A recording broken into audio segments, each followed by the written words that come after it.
Namaskar, hello, welcome to our YouTube channel GS Exam Mentor. In this video, we are going to continue our pedagogy question series, and in this series, this is our fifth video. So, without any delay, let's start the questions.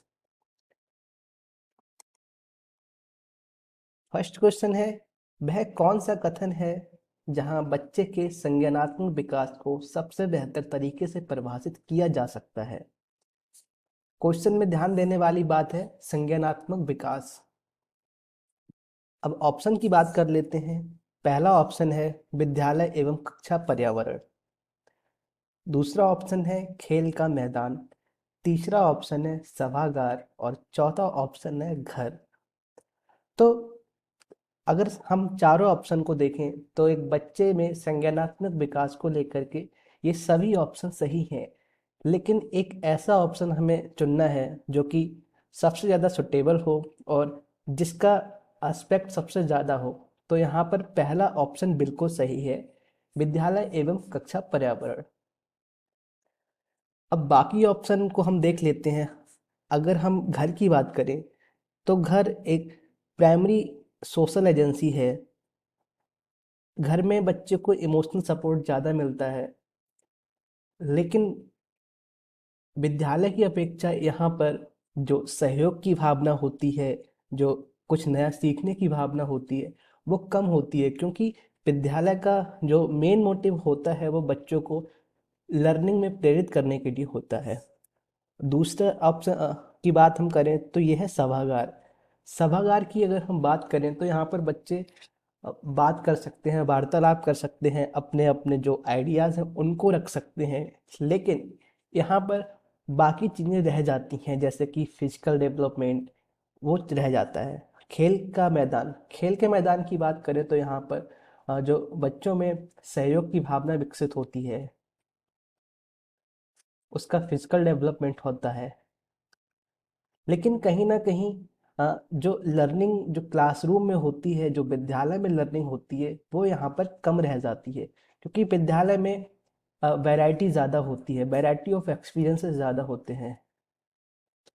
कई तरह के बच्चे होते हैं class में और एक teachers भी होते हैं, तो उन सबके साथ जो अध्ययन करने से लर्निंग में जो बढ़ोतरी होती है, वो बाकी के जो ऑप्शंस हैं उनमें वैसा नहीं हो पाता है। तो सही ऑप्शन है हमारा विद्यालय एवं कक्षा पर्यावरण। सेकंड क्वेश्चन, बच्चे दुनिया के बारे में अपनी समझ का सृजन करते हैं, इसका श्रेय किसको जाता है? ऑप्शन है पावलोव, दूसरा ऑप्शन पियाजे, तीसरा ऑप्शन है स्किनर और चौथा ऑप्शन इनमें से कोई नहीं। तो सही ऑप्शन है हमारा ऑप्शन नंबर 2 पियाजे। पियाजे ने संज्ञानात्मक विकास पर एक सिद्धांत दिया था, जिसमें उन्होंने कुछ चीज़ें बताई थी, जैसे मानसिक संरचना बताया था, स्कीमा बताया था, और आत्मसातीकरण, अनुकूलन, समाविष्टीकरण और साम्यधारण। तो यहाँ पर बात करते हैं समझ का सृजन। समझ का सृजन की अगर हम बात करें तो हमें स्कीमा को समझना होगा। स्कीमा क्या होता है? स्कीमा क्या होता है? एक सेट पैटर्न ऑफ नॉलेज।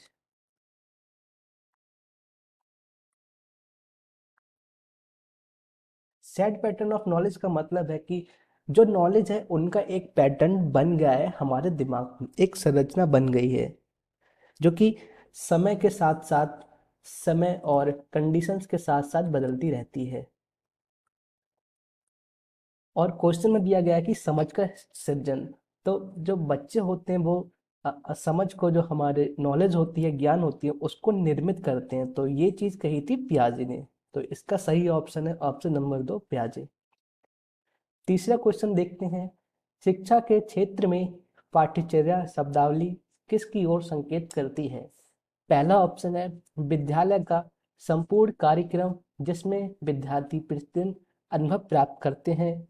दूसरा ऑप्शन है मूल्यांकन प्रक्रिया। तीसरा ऑप्शन है शिक्षण पद्धति एवं पढ़ाई जाने वाली विषय वस्तु। और चौथा ऑप्शन है कक्षा में प्रयुक्त की जाने वाली पाठ्य सामग्री। तो हम ऑप्शन की बात करते हैं तो यहाँ पर जो फर्स्ट ऑप्शन है वो बिल्कुल सही है, क्योंकि विद्यालय का संपूर्ण जो कार्यक्रम है उसमें सभी चीज़ें आ जाती हैं।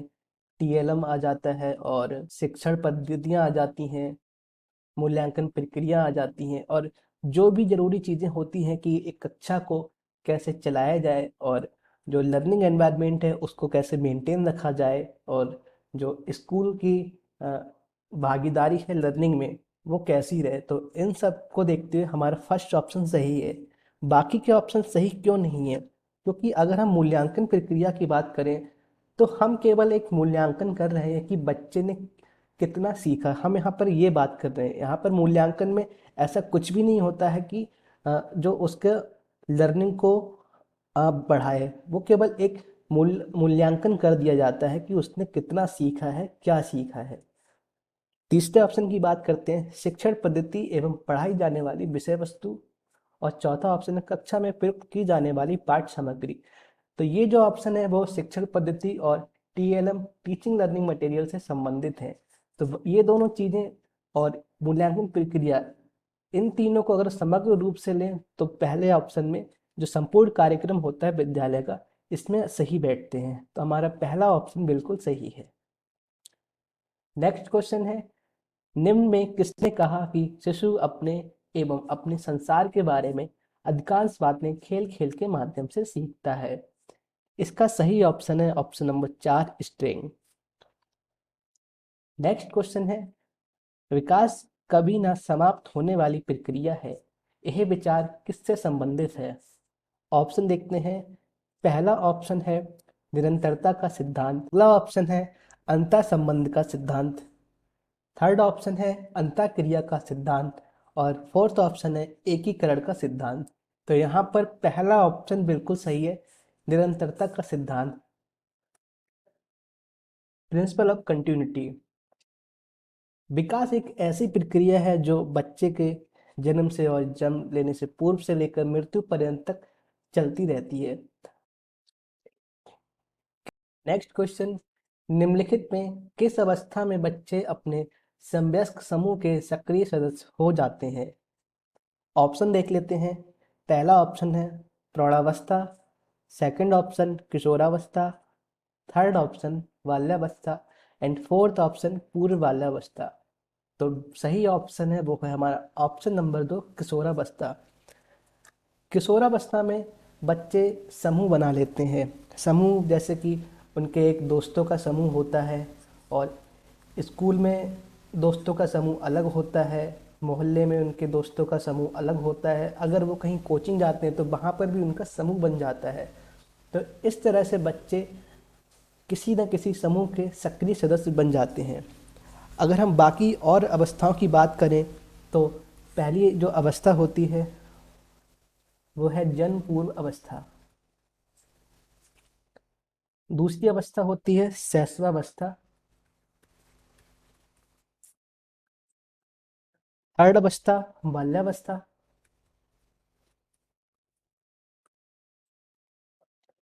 चौथी अवस्था होती है किशोरावस्था,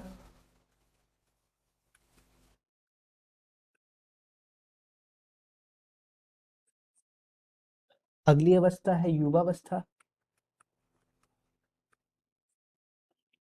इसके बाद आती है प्रौढ़ावस्था, फिर लास्ट में आती है वृद्धावस्था।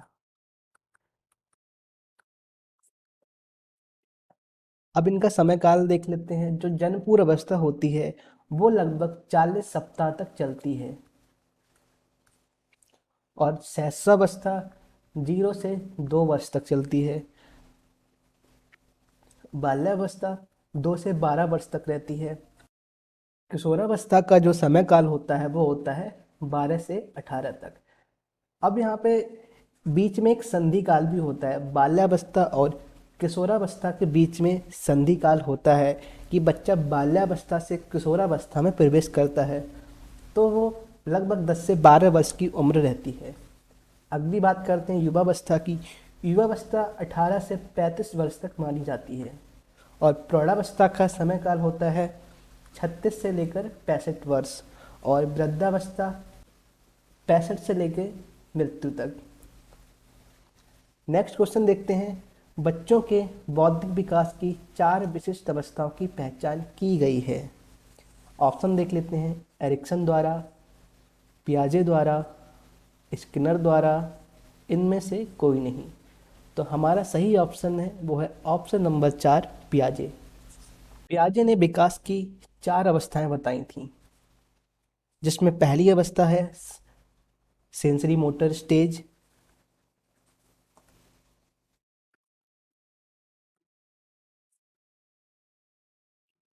सेंसरी मोटर स्टेज जन्म से लेकर 2 वर्ष तक चलती है। इसमें बच्चा देखकर, सुनकर, स्पर्श करके अनुभव करता है और लर्निंग करता है। दूसरी अवस्था होती है प्री ऑपरेशन स्टेज।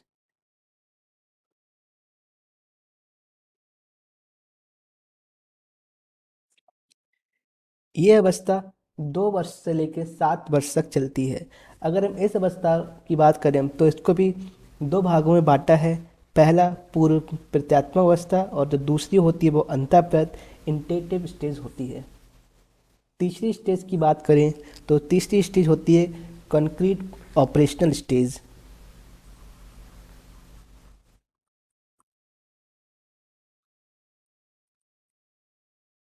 ये स्टेज 7 वर्ष से लेकर 11 वर्ष तक मानी जाती है। इसमें ही बच्चे को संरक्षण के सिद्धांत की अनुभूति होती है। चौथी स्टेज की अगर हम बात करें तो चौथी स्टेज हमारी होती है फॉर्मल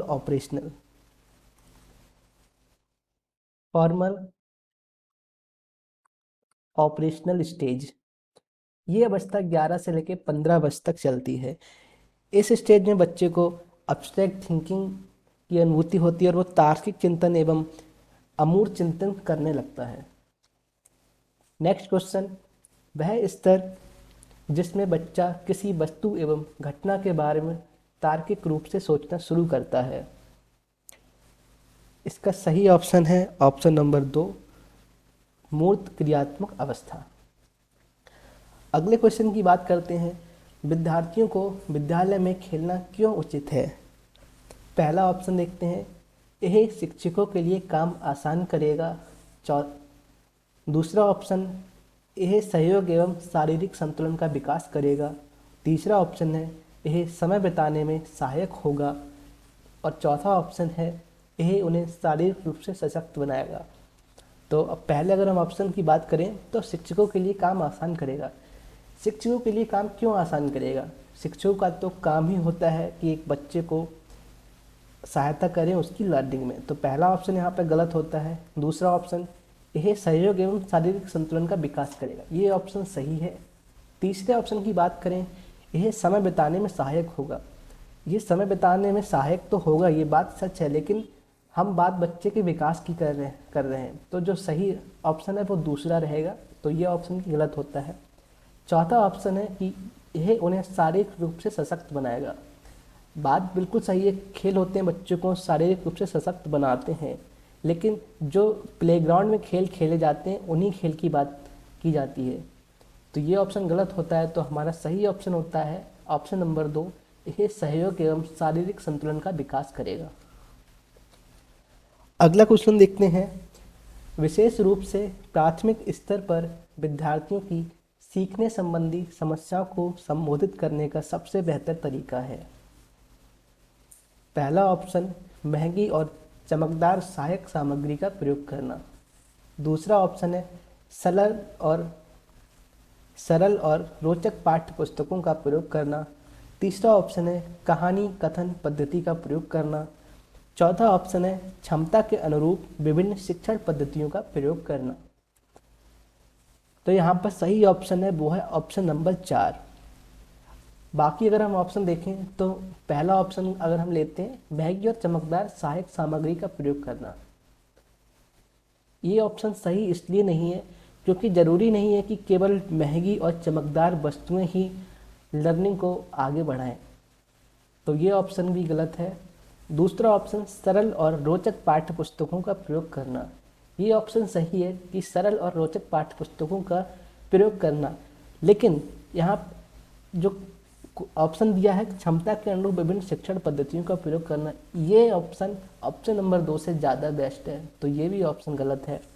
तीसरा है कहानी कथन पद्धति का प्रयोग करना। अब हर बार हम कहानी कथन पद्धति का प्रयोग भी नहीं कर सकते, तो ये भी ऑप्शन गलत होता है। तो जो सही ऑप्शन है वो है ऑप्शन नंबर 4। इस ऑप्शन में शिक्षण पद्धतियों की बात करिए तो आइए कुछ शिक्षण पद्धतियों को हम जान लेते हैं। कुछ शिक्षण पद्धतियों को याद रखना चाहिए हमें, जो है पहली है भ्रमण विधि और दूसरी है विचार विमर्श, इसको वार्तालाप विधि भी कहते हैं। तीसरी है समस्या समाधान विधि।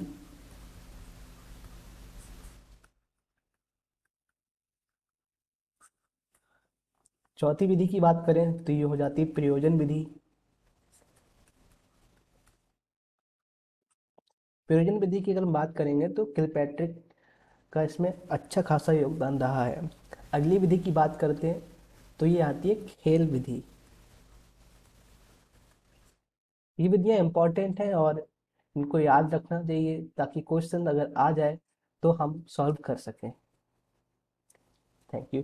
आई होप आपको हमारा कंटेंट पसंद आया होगा। अगर आपको ये वीडियो पसंद आती है तो इसको लाइक करें, शेयर करें, कमेंट करें और हमारे चैनल को सब्सक्राइब करें। Thank you.